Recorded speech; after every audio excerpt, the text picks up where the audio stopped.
شیعہ حضرات کے حوالے سے زکوٰۃ کو ایسے پیش کیا جاتا ہے کہ آپ زکوٰۃ کو دیتے ہی نہیں ہیں، ادا نہیں فرماتے، یا زکوٰۃ سے کوئی اختلاف ہے؟ اس موضوع پہ ذرا روشنی ڈال دیں۔ بسم اللہ الرحمن الرحیم۔ بہت اہم نقطے کی طرف آپ نے اشارہ فرمایا،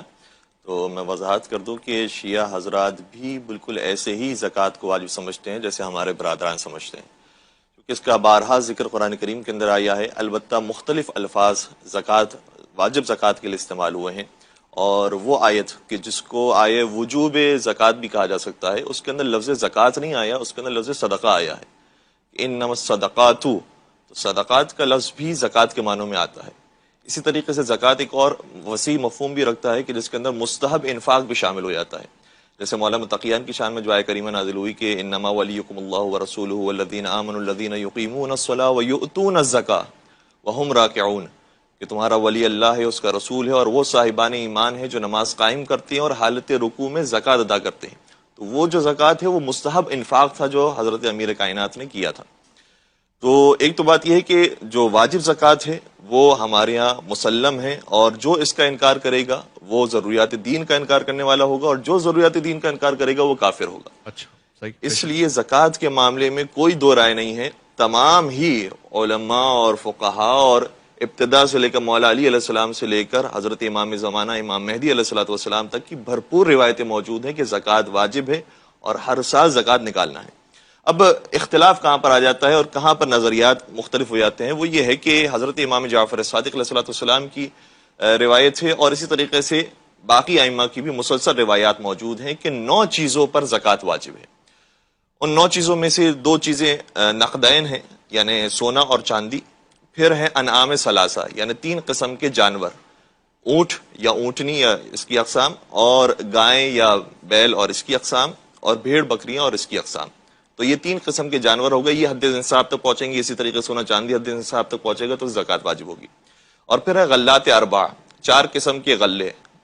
تو وہ بھی حد نصاب تک پہنچیں گے تو زکوٰۃ واجب ہوگی، اس میں گندم، جو، کھجور اور کشمش،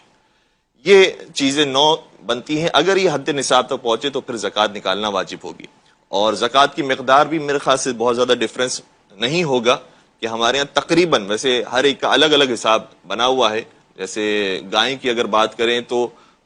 اس میں 30 کا بھی ایک نصاب ہے، 40 کا بھی ایک نصاب ہے، بھیڑ بکریوں کی بات کریں تو اس کے اندر پھر 40 کا نصاب ہے، اور اسی طریقے سے کہیں مختلف ہے، لیکن تقریباً یہ ہے کہ جب نصاب تک پہنچ جائے تو اس کا 40واں حصہ یعنی 2.5% یہ زکوٰۃ کے اندر دینا ضروری ہے۔ اچھا، تو یہ زکوٰۃ نکالنے کا طریقہ ہے، اور اس کے ساتھ ساتھ جو خمس کی مالی عبادت واجب ہے، جس کا ذکر بھی قرآن کریم کے اندر آیا ہے کہ وَاعْلَمُوا أَنَّمَا غَنِمْتُم مِّن شَيْءٍ فَأَنَّ لِلَّهِ خُمُسَهُ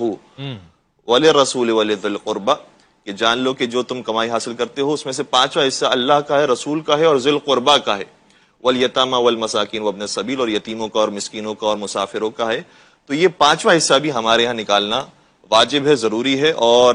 یہ بھی چونکہ قرآن کریم کی آیت ہے لہٰذا اس کا بھی انکار نہیں کیا جا سکتا، اور اس کا انکار بھی مسلمات دین کا انکار ہوگا۔ اچھا، تو 5واں حصہ اس طرح سے نکالنا ضروری ہے۔ 5ویں حصے کا مطلب ہوگا 20%،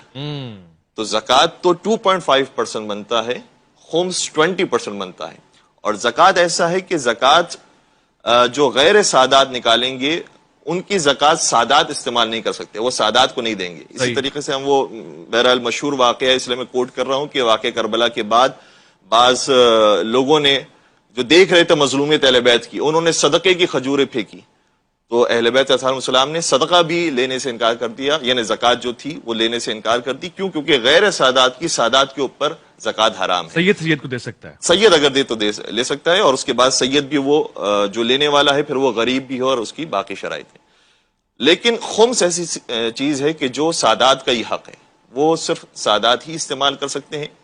لہٰذا اگر زکوٰۃ سے ان کو دور کیا ہے سادات کرام کو تو پھر ان کے لیے خمس کا راستہ کھولا ہے، اور اگر وہ مستحق ہوتے ہیں تو پھر خمس ان کا حق بن جاتا ہے۔